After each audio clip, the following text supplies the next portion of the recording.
Hello my friend, সবাইকে আবির খামার পক্ষ থেকে জানাই আন্তরিক শুভেচ্ছা ও অভিনন্দন। আজকে আমি কথা বলবো শূকর নিয়ে, অর্থাৎ যারা পাহাড়ি অঞ্চলে মা বোনরা দু একটি শূকর পালন করে থাকেন, বিশেষ করে তাদের উদ্দেশ্যে আমি কথাটি বলবো। এখন আপনারা দেখতে পাচ্ছেন বাইরে যেহেতু প্রচুর রোদ পড়ছে, প্রচুর গরম পড়ছে, এই অবস্থায় আপনারা আপনাদের শূকরকে কিভাবে দেখাশোনা করবেন এবং কোন ভিটামিনগুলা এই সময় দেবেন সেই সম্পর্কে আজকে আপনাদের সাথে কথা বলবো।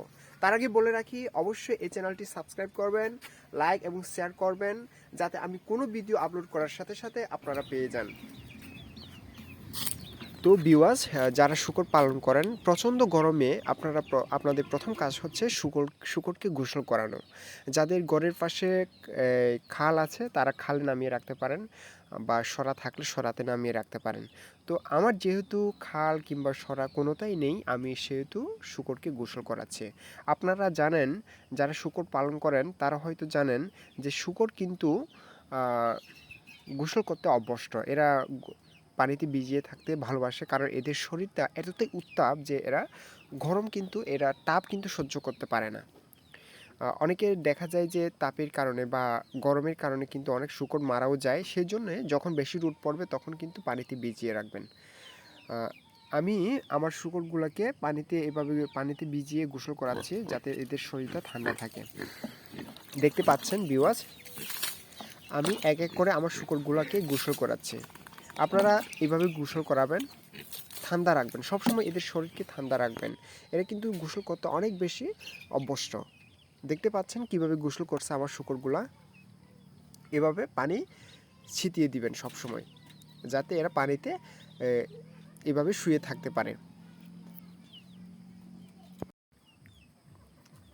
এভাবে আপনারা আপনাদের শূকরকে গোসল করাবেন, এটাই আপনাদের প্রথম কাজ। তো পরবর্তী কাজ হচ্ছে আমাদের কি শূকরকে ঠান্ডার স্থানে রাখতে হবে।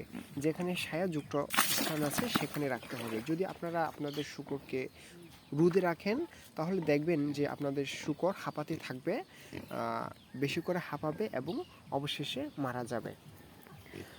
এটা করা যাবে না। যদি রোদে রাখেন তাহলে শূকর মারা যাবে, এটা করা যাবে না মাই ফ্রেন্ড।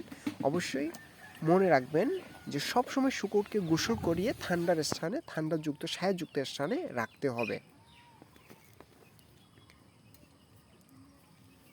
দেখতে পাচ্ছেন ভিউয়ার্স কিভাবে শূকর গোসল করে। মাই ফ্রেন্ড, বাইরেও যেহেতু প্রচুর গরম পড়ছে, সেই সুবাদে আপনারা আপনাদের শূকরকে কোন ভিটামিনটি দেবেন। তো আমি আপনাদেরকে সাজেস্ট করব যে লাইসোবিট দেওয়ার জন্য। লাইসোবিট দেখতে পাচ্ছেন আপনারা, লাইসোবিট আপনারা আপনাদের শূকরকে এই লাইসোবিট প্রয়োগ করতে পারেন। এটি যদি আপনারা মাসে অন্তত 5 দিন এই লাইসোবিট খাওয়ান, তাহলে দেখবেন আপনাদের শূকর কিন্তু যে কোনো ভাইরাস এবং ব্যাকটেরিয়ার বিরুদ্ধে কাজ করবে। আপনারা যদি আপনাদের শূকরকে লাইসোবিট দেন তাহলে দেখবেন আপনাদের শূকর ভিটামিন সি সমৃদ্ধ খাবার পাবেন, এবং প্লাস রক্তে হিমোগ্লোবিনে যদি লোহা ঘাটতি থাকে তাও পূরণ হয়ে যাবে।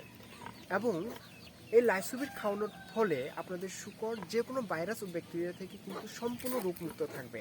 তো চেষ্টা করবেন ভিউয়ার্স, মাসে অন্তত 5 দিন লাইসোবিট খাওয়ানোর জন্য। মাসে অন্তত 5 দিন লাইসোবিট খাওয়াবেন। এটি খাওয়ানোর নিয়ম এই প্যাকেটের গায়ে সম্পূর্ণ লেখা আছে, ভালোভাবে দেখেন ভিউয়ার্স। তো সাথে আপনারা এই এনজাইম এক্সেল দিতে পারেন, বা বিকেল বেলায় আপনারা দিতে পারেন। এতে করে কি হয়, হজম শক্তি বৃদ্ধিতে কিন্তু এনজাইম এক্সেল গুরুত্বপূর্ণ ভূমিকা পালন করে।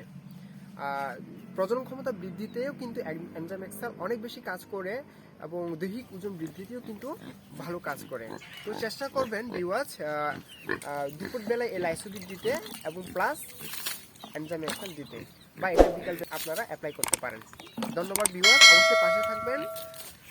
ফিরে আসছি নতুন একটি গুরুত্বপূর্ণ টপিক নিয়ে।